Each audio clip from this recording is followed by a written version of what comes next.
기후위기와 그린 뉴딜을 펀하고 쿨하고 섹시하게 소개합니다. 그것이 그린 뉴딜 핫라인이니까.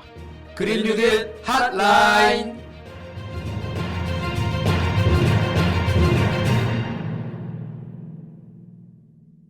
안녕하세요. 기후변화에 대해 한국 정부를 비롯한 각국 정부에서 어떻게 대응하고 있는지 좀 더 깊게 알려드립니다. 그린 뉴딜 핫라인입니다. 네, 안녕하세요. 태풍 오마이스가 북상하고 있었는데 다행히 지나갔다고 해서 다행입니다. 많은 피해 없으셨길 바랍니다. 장다울입니다. 네, 안녕하세요. 오마이스 이번에 지나가면서 다행히 인명피해가 없어서 진짜 저도 다행이라고 생각하고요. 다만 지금 현 시각 버전으로 울릉도를 지금 태풍이 지나갈 것 같은데 울릉도에도 계신 분들 무사히 지나갈 수 있도록 그렇게 됐으면 좋겠습니다. 안녕하세요. 저는 양연호 캠페이너입니다. 네, 저는 진행 맡고 있는 차윤탁입니다. 사실 지금 녹음 시점으로 봤을 때는 그 오마이스가 지나가고 있는데 약간 이제 기후변화가 무서운 게 이런 강력한 태풍이 자주 발생하는 거잖아요. 그래서 이 방송이 나갈 쯤에는 좀 약간 평온했으면 좋겠는데 지금 전 세계 다발적으로 이제 기후위기에 많이 몸살을 앓고 있습니다. 그죠? 네, 맞아요. 저희가 태풍은 뭐 우리나라 역사에서 계속 있어 왔던 거지만 무서운 게 이제 빈도와 강도가 이제 증가를 하고 있는 거잖아요. 그래서 매년 이제 피부로 체감을 하고 있는데 이번에도 큰 피해 없이 넘어갔으면 하고 더 근본적으로는 기후변화를 좀 막는데 속도가 좀 더 빨라졌으면 좋겠습니다. 저희가 조금 이런 자연재해에 좀 익숙해지는 것 같아요. 태풍도 그렇고 얼마 전 폭염도 그렇고 그죠? 이런 자연재해에 익숙해지는 모습이 어떻게 보면 좀 무서운 것 같기도 하고 또 폭염이 지나간 이후에 많은 분들이 걱정하실 게 있을 거예요. 바로 전기세. 근데 오늘 좀 전기세 청구서에 대해서 얘기를 한번 해보도록 하겠습니다. 그러면 전하는 말씀 듣고 좀 본격적으로 시작해 볼 수 있도록 하겠습니다. 지금은 기후 비상사태입니다. 기후 위기에 대응하기 위해서 재생에너지 중심의 경제 시스템으로 시급히 전환해야 합니다. 재생에너지는 탄소 중립을 위한 중요한 해결책입니다. 우리나라의 재생에너지 전환을 위해서는 여러분들의 관심이 필요합니다. 지금 바로 인터넷 검색창에 그린피스 기후를 검색하시면 쉽게 캠페인에 대해서 알아보실 수 있습니다. 네, 폭염이 이제 좀 잦아진 것 같아요. 얼마 전까지만 해도 이제 밤에 너무 덥더라고요, 진짜로. 폭염 때문에 열대야로 상당히 고생들을 하셨었는데 이제는 이제 아침 저녁으로 꽤 쌀쌀한 것 같더라고요. 가을에 이미 접어든 것 같은데 입추라고 하죠. 가을로 들어가는 시점이라고 하는데 그게 언제였죠, 이번에? 이게 8월 7일로 제가 기억을 하고요. 한 3주 정도 지난 것 같아요. 근데 이게 계절 변화를 의미하는 이 절기도 이제 과거랑은 좀 달라지지 않았나 그런 생각이 들거든요. 우리가 기후를 날씨와 구분해서 보통 설명을 하면은 기후는 그 장기간에 걸친 날씨의 평균값 이렇게 이야기를 하잖아요. 근데 이제 기후 변화가 심해져서 예전에 이런 날씨를 경험으로 만들어졌던 24절기라고 하나요? 이게 이제 맞지 않지 않나요? 그런 것 같아요. 24절기가 사실 주나라 때 만들어졌다고 하는데 그러면 뭐 수백 년 전. 수백 년이 아니지 않나요? 거의 기원전이죠, 기원전. 뭐 기원전 1000년 막 이런 나라죠, 맞죠? 예. 예, 그때 만들어진 건데 그 당시에 장기간의 날씨의 평균을 낸 기후로에 따라서 만들어진 거잖아요. 예. 그러면 지금은 뭐 1000년이 넘게 지났으니까 현재 기후는 엄청 차이가 나니까 이제는 24절기가 안 맞는다고 보는 게 맞을 것 같아요. 과학적으로 봐도 올해 4월에 기상청에서 기후변화가 바꾼 우리나라의 사계절과 24절기라는 자료를 냈더라고요. 제가 찾아보니까. 오. 그래서 기후변화로 인해서 지난 100년 전과 비교했을 때 우리나라 여름이 20일 길어졌고요. 겨울은 22일 짧아졌어요. 그리고 봄과 여름의 시작일이 각각 17일과 11일씩 빨라졌고 가을과 겨울의 시작일은 9일과 5일 늦춰졌다고 발표를 했거든요. 그래서 결론적으로 보면은 365일 중에 최근 30년, 그러니까 한 1990년대부터 2020년까지 최근 30년을 보면 이번 세기 초의 30년, 1900년도 이때쯤의 30년과 비교해 봤을 때 사계절 중에서 여름이 가장 길게 되니까 이제 여름이 365일 중에서 118일로 가장 길고요. 그 다음이 봄이 한 91일 정도, 겨울이 한 87일 정도, 그 다음에 가을이 69일로 사계절 중에 가장 짧았다고 해요. 우리가 이제 어렸을 때는 뭐 우리나라는 사계절이 발달되어 있으니까 약간 3개월씩 이렇게 되는 것 같잖아요. 그쵸, 딱 4분의 1일 줄 알았는데. 누구나 다 아는 상식이었죠. 근데 이제는 여름이 120일 정도 되니까 여름이 이제 4개월인 거예요. 그 봄은 3개월, 겨울은 3개월 좀 안 되고 가을은 거의 뭐 2개월 하고 10일 정도 많은 거죠. 진짜 봄하고 가을이 짧아지고 있다는 게 진짜 맞는 말이네요. 그러니까요. 이게 기후변화가 진짜 진행되고 있는 거죠. 와, 그러니까 이게 확실히 바뀐 거예요. 농사에 영향을 미칠 것이고요. 그쵸. 그러니까 24절기 우리가 알고 있는 게 이제 안 맞는 것처럼 예를 들면은 뭐 사과는 대구, 무슨 뭐 복숭아는 어디 이런 것도 이제 우리나라에서 잘 안 맞을 수 있는 거죠. 다른 지역에 오히려 더 재배하는 데 좋은 조건이 될 수도 있고요. 야외에서 근무하시는 분들 있잖아요. 와, 여름이 120일이면 와, 이거 좀 안 좋죠. 네, 맞아요. 이게 또 산업에 미치는 영향도 클 것 같아요. 제가 그전에 건설 회사를 다녔잖아요. 그래서 아. 제가 필리핀에서 근무를 한 4년 정도 했었는데 일정 온도 이상이 되면 일을 못 하도록 되어 있어요. 우리나라도 그런 법이 적용이 되어 있거든요. 그래서 이렇게 여름이 길어지고 폭염이 길어지면 건설사 입장에서는 더 많은 인건비가 나가게 될 수밖에 없는 부분이고 그렇겠네요. 이런 것처럼 이제 산업 전반에 있어서 폭염으로 인한 피해는 훨씬 경제적으로 이제 손해가 막 심해지는 거죠. 또 얼마 전에 기후변화를 연구하는 그 유엔의 과학자 모임이죠. 뭐 정부 간 협의체 IPCC라고 저희 방송을 계속 들으시는 분들은 익숙하실 거예요. 노벨상도 받았나 그렇습니다. 그렇죠. 그 6차 보고서를 발표를 했는데 지구 평균 기온이 산업혁명 이전이랑 대비해서 1.09도 올랐다고. 근데 지금 기상청이 낸 자료 보면 서울은 1.6도, 그러니까 더 오른 거네요, 그죠? 우리나라는 중위도에 위치해 있으니까 더 올랐죠. 그리고 극지방 같은 경우에는 더 올랐을 거고. 그러니까 보통 완전 2배까지는 아닌데 보통 지구 평균 온도 오르는 거에 2배 조금 안 되게 중위도 지방은 오른다고 보시면 돼요. 또 게다가 지금 날씨도 더운데 지금 코로나도 4단계잖아요. 저도 깜짝 놀란 게 확진자 수가 2,000명 이상씩 나오고 있는데 누적 확진자 수도 어마어마하게 많더라고요. 20만 명? 그러니까 우리 이제 재택근무도 많이 하잖아요. 그렇죠. 아, 요번 재택근무 때 에어컨 종일 틀었거든요. 전기세가 다음 달에 얼마나 나올까? 그럼 어떡합니까, 이거 전기세? 네, 요즘 그렇지 않아도 언론에서 이제 8월달 전기요금 폭탄이다. 어떡하냐. 뭐 이런 기사들이 많이 좀 보이는 것 같아요. 그래서 이제 오늘 저희가 그 얘기를 해보려고 하는데 우선 우리 윤탁쌤도 계속 쓰셨듯이 전기세라는 표현은 사람들이 여전히 쓰고 있는데 엄밀히 얘기하면 전기세가 아니라 전기요금이죠. 세금은 국가나 지방자치단체가 강제로 어떤 목적을 위해서 거두어들이는 돈이고 요금은 어떤 재화나 서비스를 이용한 만큼의 대가를 지불하는 거니까 전기요금은 전력을 쓴 만큼의 그 요금을 내는 거니 요금이 맞죠. 근데 우리는 전기세라는 이야기를 사람들이 좀 많이 하는 것 같아요. 아무래도 어딘가 이걸 돈을 낸다라고 생각을 하니까 그런 경향이 조금 있는 것 같고 그리고 또 전기요금은 지금 우리나라 공기업 한전만 받으니까 세금 같은 느낌이 있는 거죠. 그쵸.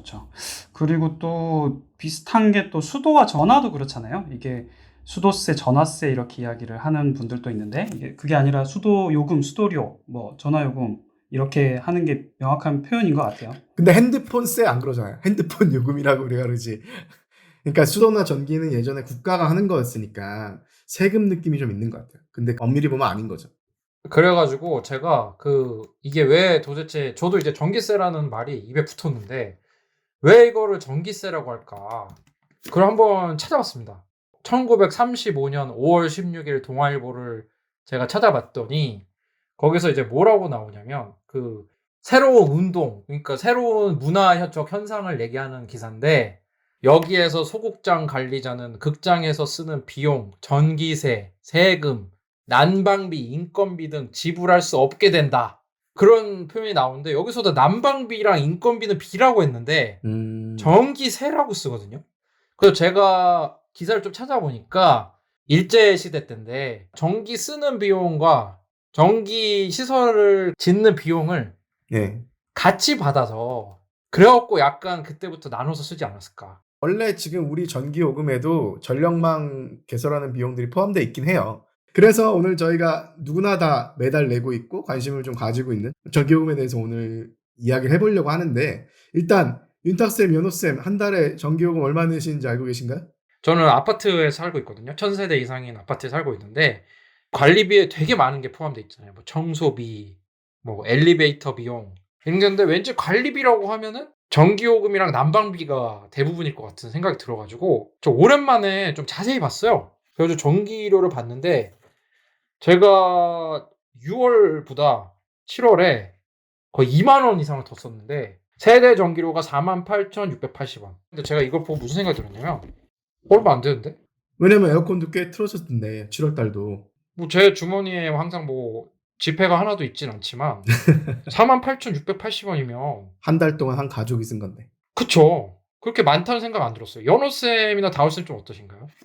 저는 4인 가족이거든요. 근데 저희 집은 그 밥솥을 2개를 써요. 보통 밥솥 하나 쓰시잖아요. 근데 제가 이제 채식을 하니까 저는 이제 현미밥을 먹고 아이는 쌀밥을 먹으니까 이걸 이제 한 밥솥에 같이 할 수가 없어가지고 밥솥을 2개를 돌려요. 전기밥솥이 진짜 전기 먹는 하마예요. 네, 맞아요. 가전제품 중에서 제가 알기로는 가장 많이 전력을 쓰는 걸로 알고 있는데 저는 7월달 요금이 5만 원 정도 나왔어요. 5만 원 나오고 6월달은 한 4만 원?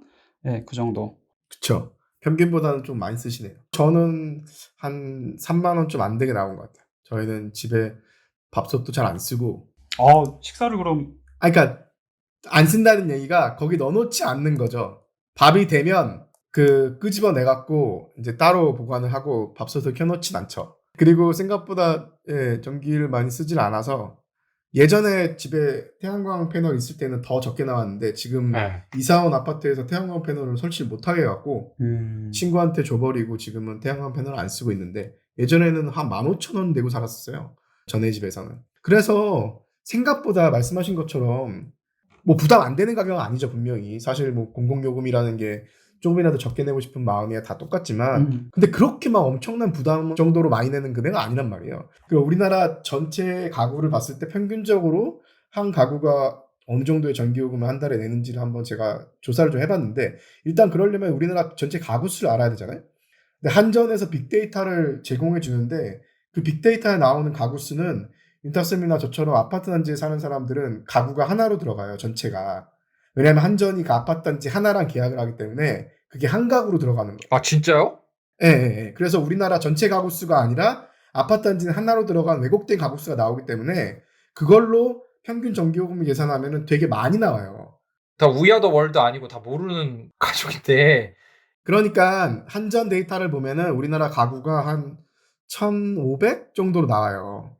근데 제가 그래서 우리나라 가구를 어떻게 찾았냐면 우리나라가 인구주택 총조사라는 거 몇 년마다 한 번씩 하잖아요. 네. 거기를 보면은 우리나라 가구가 2020년 조사 결과로 보면은 2,100만 가구 정도, 정확히는 2,093만 가구인데 2,100만 가구 정도가 우리나라에 있는 거죠. 그러면은 제가 지금 좀 계산이 안 되는데 가구당 한 2.34명 정도 되는 걸로 나왔어요. 지난번에 주택 총조사 결과. 근데 제가 이번에 이 주택 총조사 결과 보면서 좀 놀랐던 게 우리나라 보통 가구하면 막 4인 가구 보통 기준으로 많이 하잖아요. 그쵸. 근데 이번에 가구당 2.34명으로 감소 추세로 나왔는데 1인 가구가 전체에서 32%로 제일 많더라고요. 이제 결혼 안 하는 사람들도 있고 그리고 결혼하더라도 아예 안 갖는 부부들도 많이 늘어나고 그 서울 와서 일하는 사람도 있고 막 네네. 그래서 이제 1인 가구가 많이 늘어나서 1, 2인 가구 합치면 60%더라고요. 어... 우리가 보통 4인 가구로 했을 때 4인 가구는 전체의 16%밖에 안 돼요. 4인 가구가 16%는 좀 처음 하는 얘기네요. 그죠? 네, 아무튼 오늘의 주제로 다시 돌아오면 그렇게 했을 때 그러면은 2.33억으로 구성된 우리나라 2,100만 가구가 평균적으로 한 달에 내는 전기요금은 얼마일까요? 퀴즈입니다. 월 평균 네, 월 평균. 1년 봤을 때 많이 내는 달도 있고 적게 내는 달도 있겠지만 1년 봤을 때 한 달에 얼마 정도 내고 있을까? 저는 제가 그렇게 전기를 많이 쓰진 않는다고 생각하거든요. 그래서 제 기준으로 봤을 때 38,000원 갑니다. 38,000원. 자, 연호쌤. 저는 42,050원. 42,050원.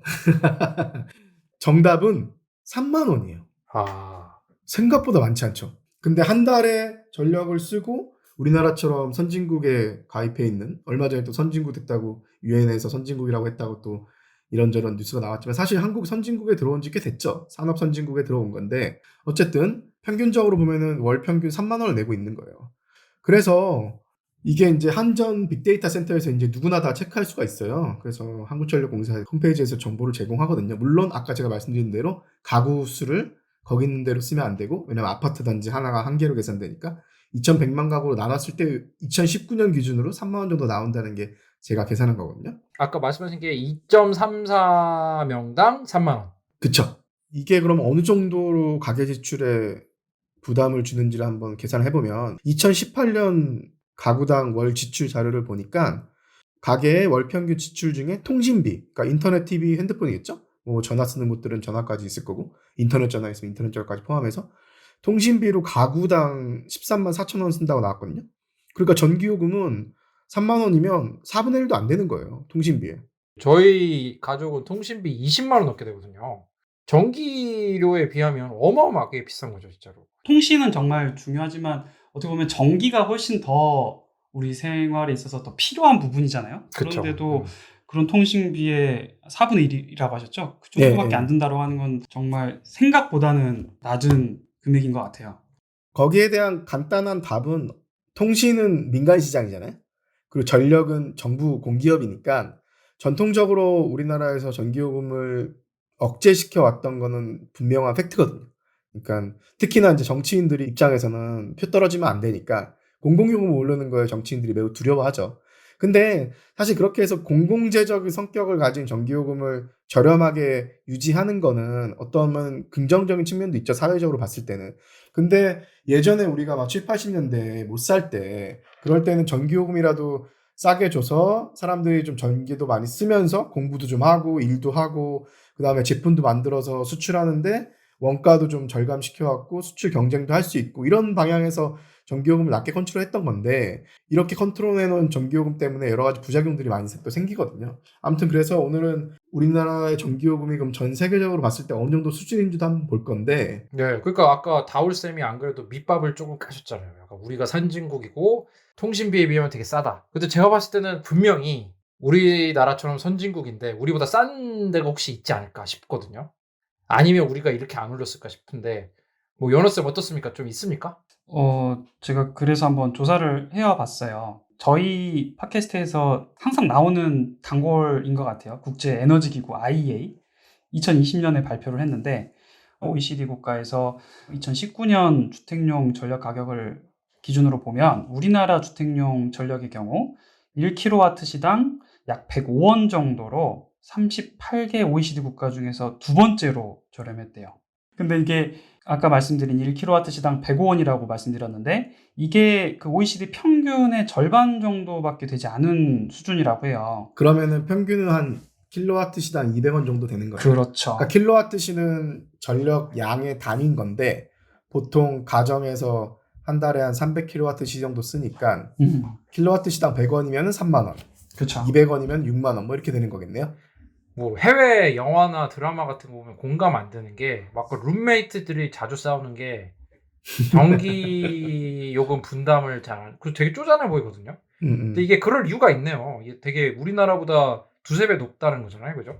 네, 추가로 조사해 본 바에 따르면 상위 5개국, 그러니까 OECD 국가 중에서 전기 요금이 비싼 곳이 독일, 덴마크, 벨기에, 이탈리아, 스페인 다 유럽 국가들이죠.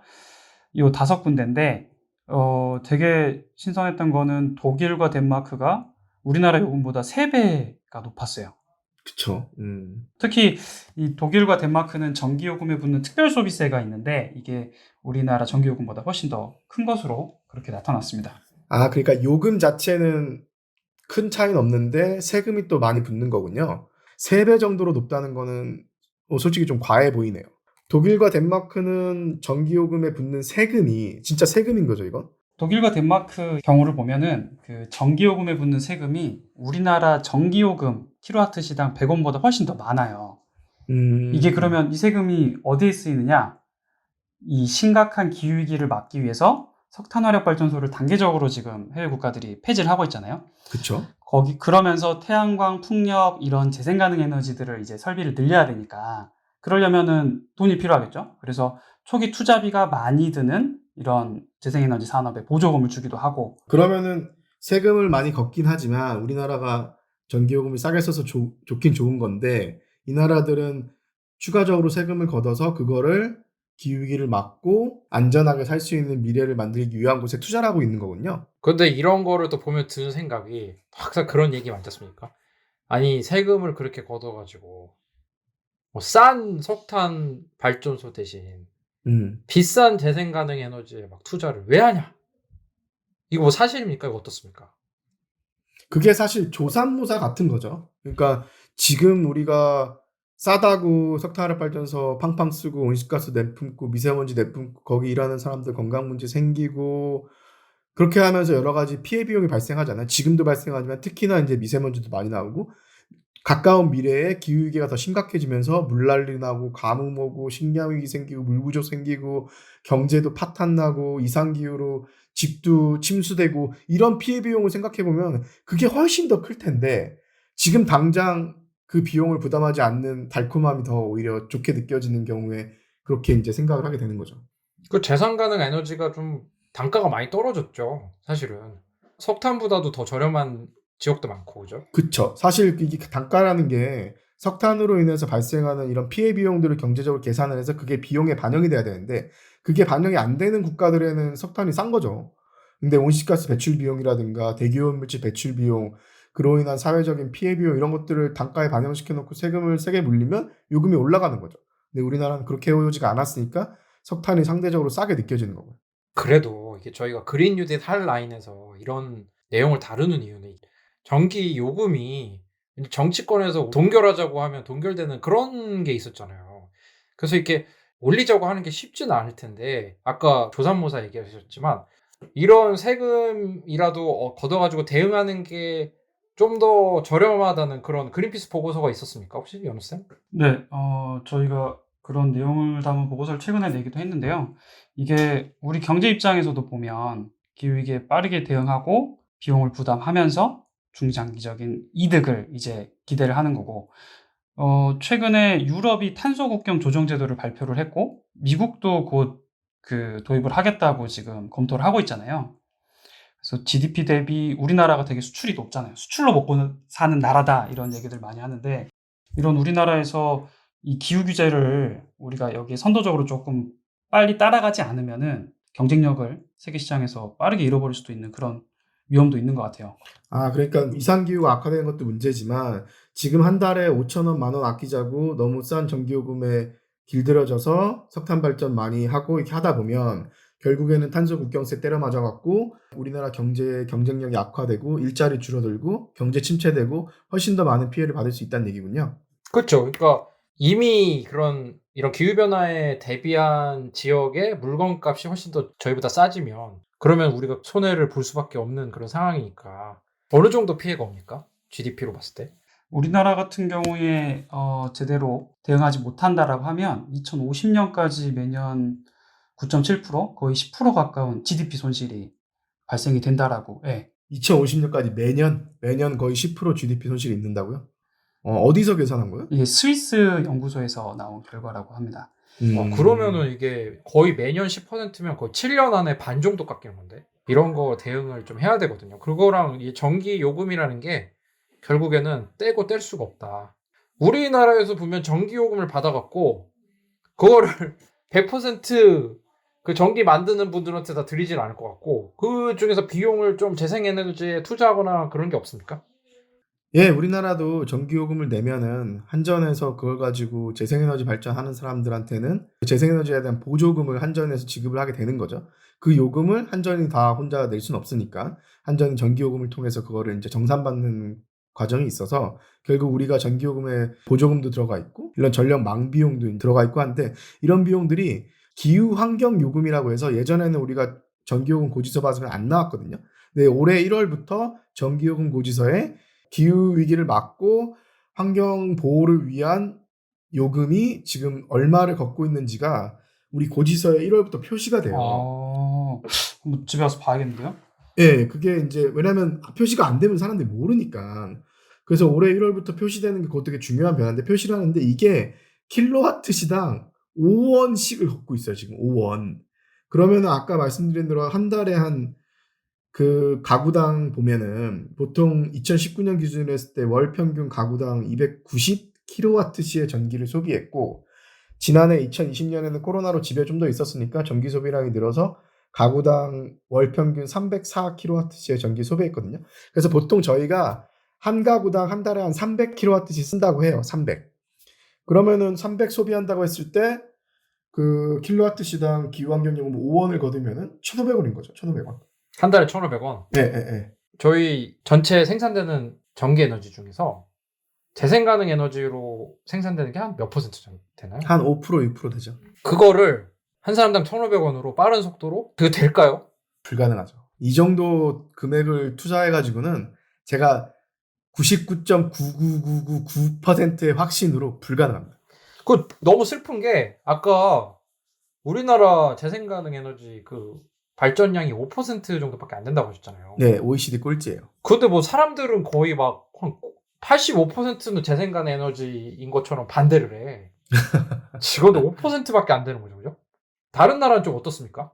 그러니까 아까 우리가 독일이나 덴마크가 우리보다 전기요금을 3배 정도 낸다고 했는데 덴마크는 지금 재생에너지 발전 비중이 80% 넘었고요. 와. 독일도 40%를 넘겼어요. 애초에 뒤처져 있었는데 여기서 더 빠르게 쫓아가야 되는데 그 뭐 전기요금은 3분의 1밖에 내고 있지 않고 세금도 걷어들이지 않고 기후환경요금이라고 해서 1,500원 내고 있는데 그러면은 그 돈 가지고는 재생에너지에 보조금도 줄 수 없고 전력망도 늘릴 수 없고 우리가 필요로 하는 여러 가지 인프라 구축을 해야 되는데 탄소 중립으로 나아가기 위해서 불가능하죠. 그런데 어쨌든 이거를 이제 주변에 있는 분들은 이렇게 돈을 더 쓰고 싶어 하진 않아요, 솔직히 말하면. 하지만 이거를 좀 잘 설득하고 필요성을 그런 거 하는 게 또 정치인의 역할 아닙니까? 지금 뭐 똑같은 거죠, 지금 상황은. 뭐 전기 요금을 올리자는 것은 표를 잃는다는 것이다. 그렇게 생각한다는 거죠, 그죠? 오히려 전문가들은 그런 필요성들을 많이 얘기하는데 정부나 정치인들이 그런 선택을 잘 못하는 것 같아요. 안타깝죠, 사실. 문재인 정부 들어와서도 에너지전환, 탈원전, 탈석탄 한다고 해서 정치적으로도 공격을 많이 받고 이게 지금 상당히 정쟁화되어 있는 이슈가 되어 있는데 여기서 항상 나오는 것이 뭐 에너지전 좋긴 좋은데 이런 급격한 에너지전환 하게 되면은 전기요금 폭탄 맞는다. 이런 협박을 반대쪽에서 하는 거고 그런 협박의 프레임에서 그 실제 기후위기나 에너지전환을 위해서 노력하려고 하는 정부 입장에서는 대응할 수가 없는 거죠. 그러니까 뭐 석탄이나 원자력 안 써서 전기요금 오른 거 아니냐 요런 프레임으로 또 접근을 해버리니까 근데 뭐 지금 재생 가능 에너지 5%밖에 안 쓰는데 뭐 말이 되나?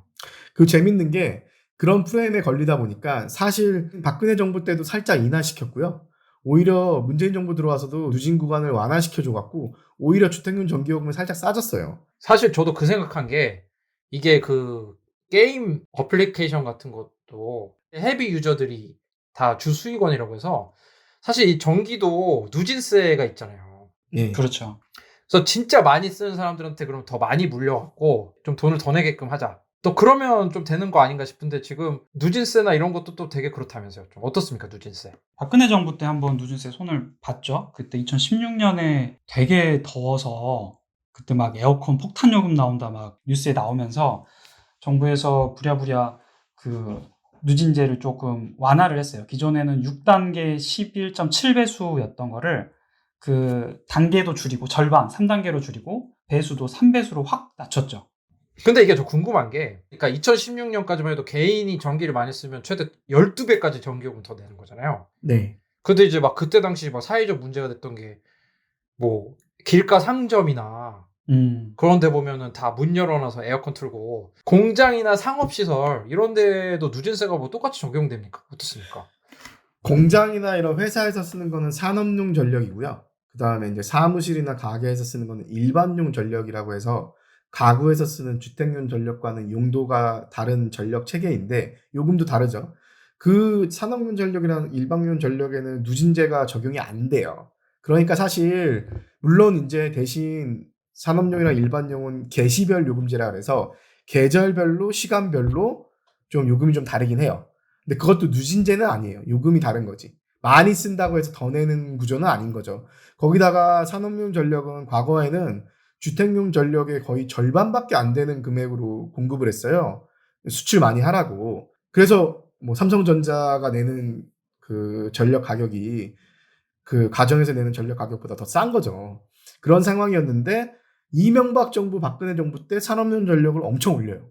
거의 박근혜 정부 말기가 됐을 때는 산업용 전력이 주택용의 절반이었던 것이 예전에 거의 주택용이랑 비슷한 수준까지 올라왔어요. 그러니까 이제 더 이상 산업용 전력을 너무 싸게 전기를 준다라고 할 수는 없는 상황이 된 거죠. 사실 그리고 아주 많은 양의 전기를 고압으로 받거든요. 그러니까 적은 전기를 저압으로 받는 주택에 비해서 한전 입장에서는 인프라가 적게 들기 때문에 약간은 싸게 주는 게 맞아요. 근데 지금은 산업용이 거의 주택용만큼 내고 있는 거죠. 저 궁금한 게 그 전체 전기 사용량을 보면은 개인이 이렇게 주택이나 이런 데 쓰는 전기량이 많습니까? 아니면 산업시설에서 쓰는 게 많습니까? 전체 우리나라 전력 소비의 주택용 전력이 차지하는 건 15%밖에 안 돼요. 음. 그리고 절반 이상인 55%를 산업용. 그 다음에 이런 건물이나 가게에서 쓰는 일반용 전력이 22%. 거기다가 이게 얼마나 산업용 전력이 많이 쓰냐면 우리나라 산업용 전력을 쓰는 회사가 한 40만 개 정도 될 텐데 그 중에 전기를 제일 많이 쓰는 10개의 전력 다소비 기업들이 있거든요. 뭐 삼성전자, 포스코, 현대제철, 삼성디스플레이 이런 기업들인데 이런 10개 기업이 우리나라 2,100만 가구가 쓰는 만큼의 전력을 써요. 10개 기업이. 그러니까 엄청나게 산업용이 많이 쓰는 거죠. 이런 정말 우리나라의 국민들은 힘들 때 힘을 모으잖아요. 힘들 때 항상 이렇게 전기 아끼고 예. 막 그렇게 노력하고 해봤자 에너지 쓰는 양도 그렇고 탄소 배출도 그렇고 그냥 산업에서 쓰는 거에 비해서는 뭐 그냥 티가 안 나네요.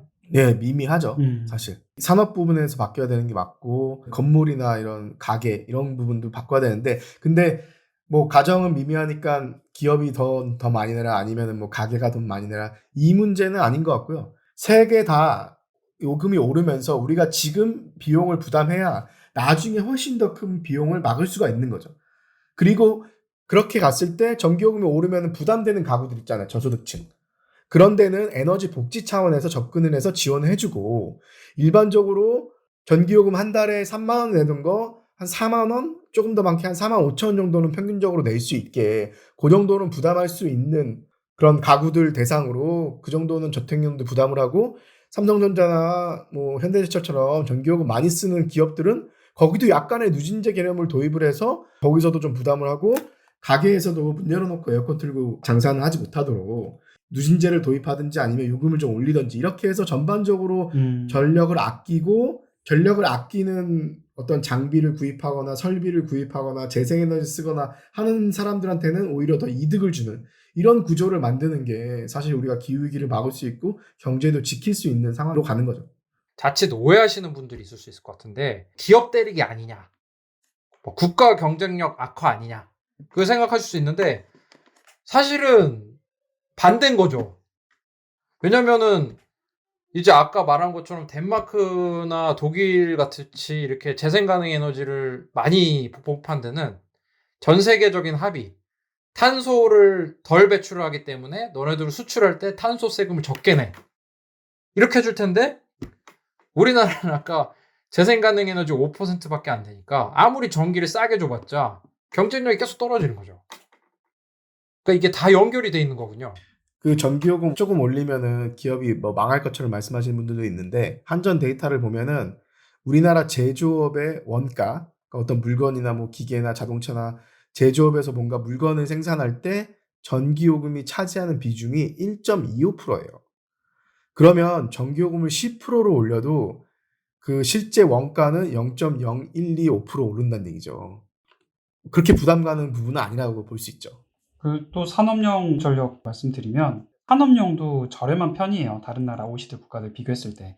이탈리아나 영국 같은 경우는 우리의 2배 정도 수준이거든요. 그래서 결코 우리가 뭐 많이 아까 다우쌤도 말씀하셨지만 산업용 전력 요금이 단가가 많이 올라와서 2019년에 더 가정용보다 비싸지긴 했지만 그럼에도 불구하고 전 세계 평균에서 봤을 때는 여전히 저렴하기 때문에 그런 부분 네, 말씀 다시 한번 드립니다. 그리고 그게 오히려 경제를 살리는 길이라는 거죠. 아니 그 우리 이렇게 싸게 전기를 공급해도 전기 회사 괜찮나요? 뭐 어떻습니까? 한전 같은 경우에는 좀 적자를 좀 보고 있죠. 사실 한전의 그 적자 흑자는 이런 전기요금보다는 국제 유가에 따라서 결정이 되거든요.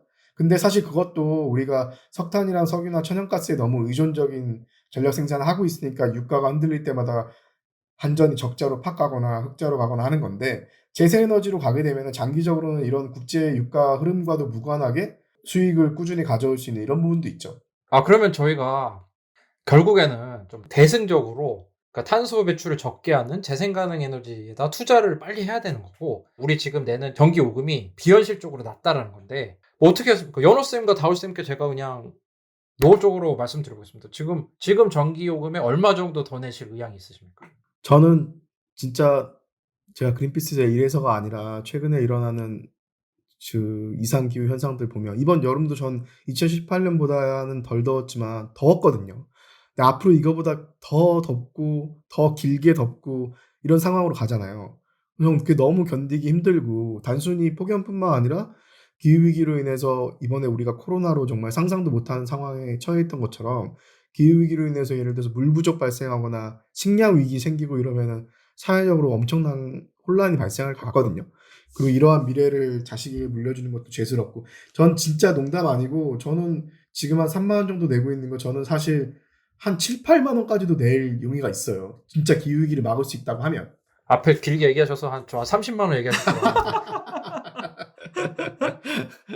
연어쌤은 어떠세요? 네. 저도 다울쌤하고 비슷한 생각인 게 이게 한전의 적자가 아까 이제 뭐 기후위기도 말씀하셨지만 당연히 이걸 막기 위해서 더 낼 의향도 있고 또 한전의 적자가 계속될수록 이 피해는 결국 우리의 노후 또는 미래 세대들이 결국 부담을 해야 될 부분인 거잖아요. 그래서 이자는 계속해서 늘어날 거고 적자가 계속 커져가는 상황을 하루빨리 정상화시키는 차원에서 저도 지금 내는 거에 두세 배 정도는 더 내는 것이 합리적인 거 아닌가라는 저도 생각을 하고 있습니다.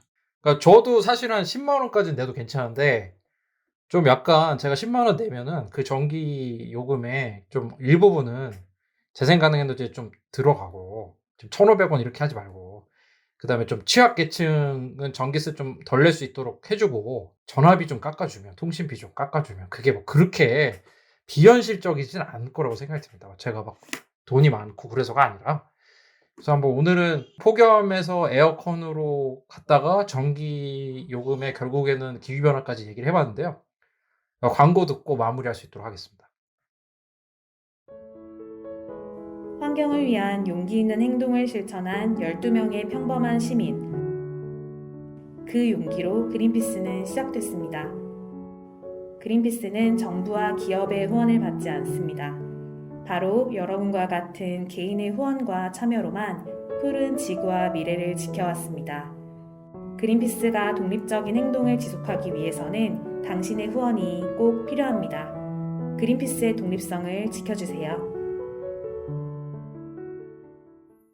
네, 오늘 녹음 좀 어떠셨나요, 두 분?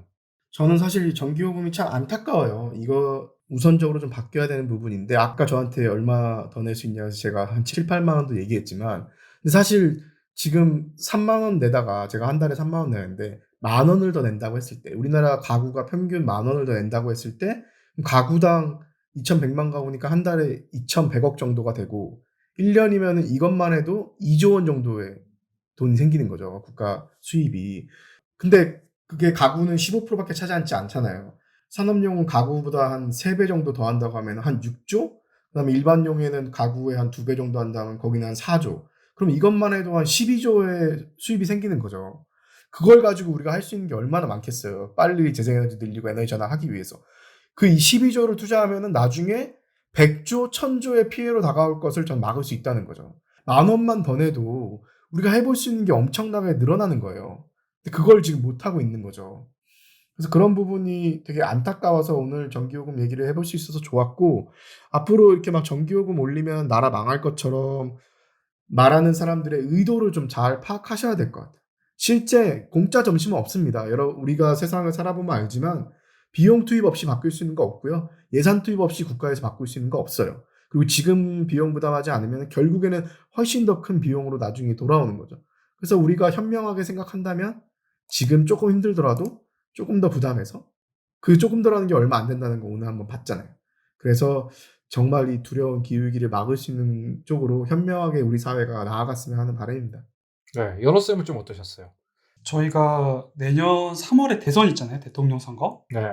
저는 지금 최근에 대통령 후보들이 뭐 기후위기 문제에 대해서 이야기를 하시는 분도 있고 전혀 하지 않으신 분들도 있는데 너무 대승적인 문제도 이야기를 해야 되지만 이런 전기요금을 정상화하는 거에 대해서 좀 용기 있게 뭔가 나서서 이야기하는 정치인이 나왔으면 좋겠다. 그런 정치인을 이번 대통령 선거 기간 동안에 볼 수 있으면 좋겠다라는 그런 기대를 해봅니다.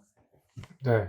저도 정부에서 충분히 공감대를 형성하고 국민분들과 그 다음에 이 재원을 어떻게 써서 어떻게 위기를 벗어나겠다라고 설명을 하면 충분히 가능한 문제라고 생각을 해요. 근데 물론 쉽진 않지만 그래도 이게 정치인들이 이걸 너무 쟁점화해서 저기는 올린다고 했지만 저희는 안 올릴게요. 막 이런 식으로 언제까지 할 수 있겠냐. 참 그런 생각이 듭니다. 그래서 약간 이 방송을 들으시는 저희 청취자분들께서는 이런 의미에서 전기 요금을 올리자고 하는 그런 의견도 있고 다 그것이 나중에 더 큰 피해를 막기 위한 것이라는 거를 좀 이해를 해줬으면 좋겠다. 아까 덴마크 물론 우리나라랑 산업구조 다르긴 하지만 거기 80% 했는데 우리나라 5%는 좀 그런 것 같아요. 좀 더 많이 씁시다. 네, 오늘 바쁘신 와중에도 방송 함께 준비해주신 다울쌤, 연우쌤 감사합니다. 저희가 다음에도 좀 더 유익한 방송으로 그린뉴딜 핫라인 찾아뵐 수 있도록 하겠습니다. 감사합니다. 감사합니다. 네, 감사합니다.